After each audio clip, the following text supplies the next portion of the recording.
Hello dear souls, and welcome to this learning space. Today, we will learn about ethics in psychological research. Having said that, we will move on to our table of contents. We start with an introduction and then slowly learn about other key elements such as why ethics are necessary, core ethical principles, informed consent, voluntary participation, confidentiality and anonymity, beneficence, and non-maleficence, deception and debriefing ethics committees, and then we will end this insightful video with a beautiful conclusion. Starting off with our introduction. Psychological research aims to understand human behavior, thoughts and emotions. Because this field studies people, rather than physical objects, ethical principles play a central role in how research is conducted. Ethics in psychology exists to protect participants from harm, to respect their autonomy, and to ensure that scientific knowledge is gained responsibly. For this reason, ethical guidelines form the foundation of modern psychological research. Moving on to a key question: why ethics are necessary? Ethical standards in psychology developed as a response to early research practices that did not always prioritize participant well-being. In some cases, individuals were exposed to psychological distress, deception, or risk without being fully informed. These situations revealed the imbalance of power between researchers and participants and highlighted the need for clear ethical protections. As a result, psychology established formal ethical guidelines to safeguard human dignity. Examples of ethical concerns in early research include participants not knowing the true purpose of a study, exposure to unnecessary stress or discomfort, lack of the option to withdraw from participation. Early psychology sometimes caused harm or stress without participants. Knowledge-power imbalance between researcher and participant highlighted the need for ethical rules. Modern guidelines protect participant dignity, safety and autonomy. Now that we understood why ethics play a major role in our work, let's move on to the core ethical principles.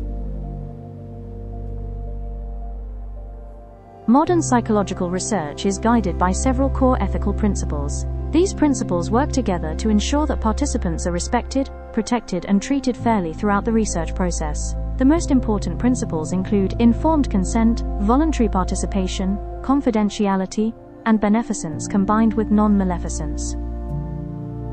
Key principles guide all research with human participants. Informed consent. Participants must understand the study before agreeing. Voluntary participation. No pressure or coercion. Confidentiality and anonymity. Protect personal information. Beneficence and non-maleficence. Maximize benefits. Minimize harm.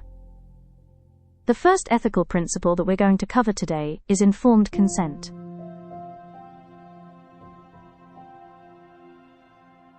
Informed consent means that participants must receive clear and understandable information before agreeing to take part in a study. This information allows individuals to decide freely whether they want to participate, based on knowledge rather than pressure or uncertainty.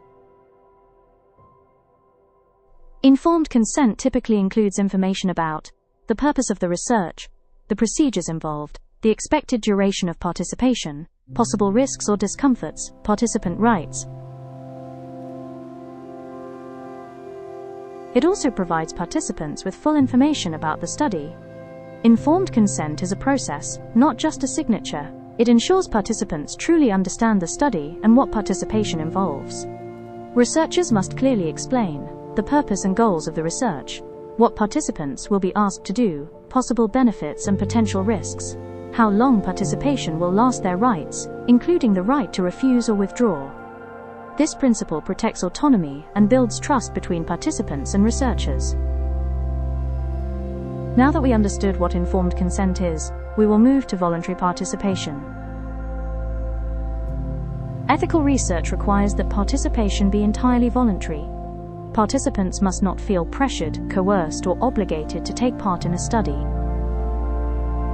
Furthermore, they have the right to withdraw from the research at any time, without penalties or negative consequences. This principle ensures that participants remain in control of their involvement. This principle protects participants by ensuring that participation is a free choice, withdrawal is allowed at any moment, no justification is required to leave a study. Even after giving consent, Participants retain full control over their involvement. Researchers should clearly explain that withdrawing will not affect any benefits or compensation.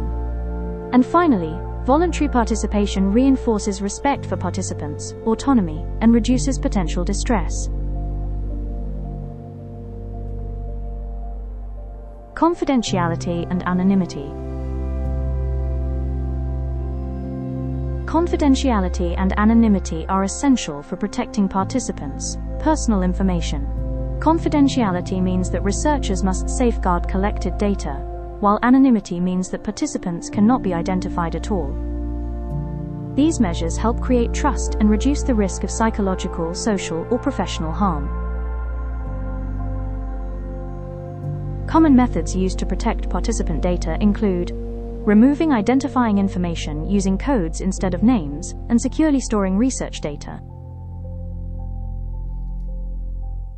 Confidentiality protects participants' private information from unauthorized access. Anonymity ensures that responses cannot be traced back to the individual.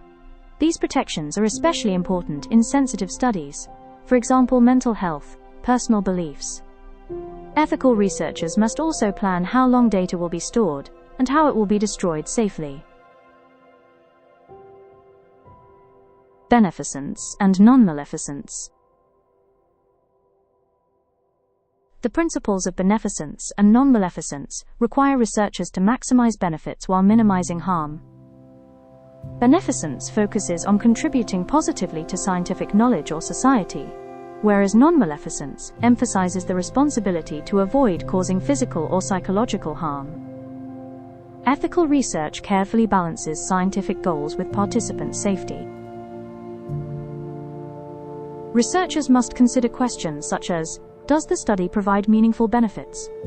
Are risks minimized as much as possible? Are participants protected from unnecessary harm?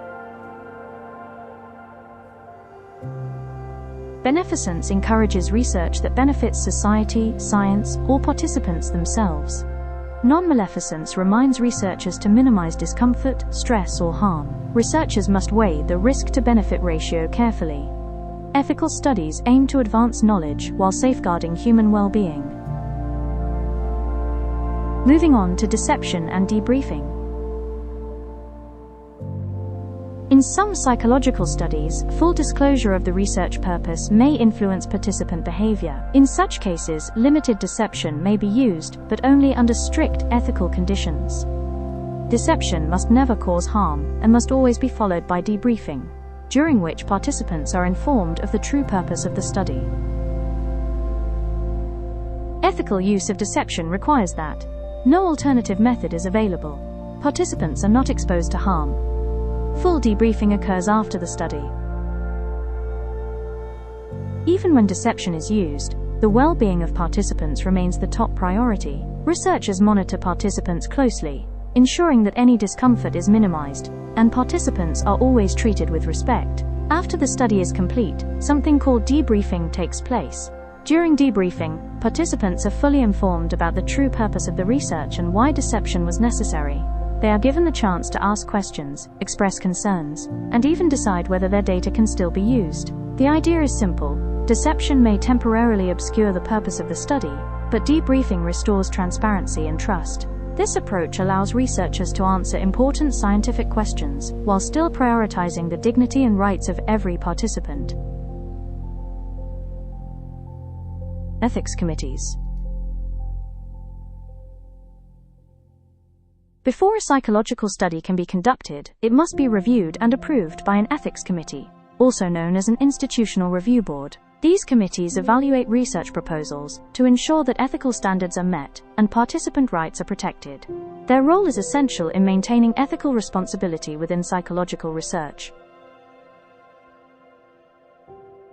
Ethics committees typically review potential risks and benefits, informed consent procedures, and data protection measures. They act as independent overseers, carefully examining research proposals to make sure they meet ethical standards. They look at potential risks and benefits, how informed consent will be obtained, and how participants' data will be protected. If the study involves vulnerable populations, such as children or the elderly, committees ensure that additional protections are in place. In short, ethics committees serve as a safeguard for both participants and researchers. They make sure that research is conducted responsibly, and that ethical guidelines are not just theoretical but actually followed in practice. Knowing that a study has been approved by a committee helps maintain trust in the research and in psychology as a discipline.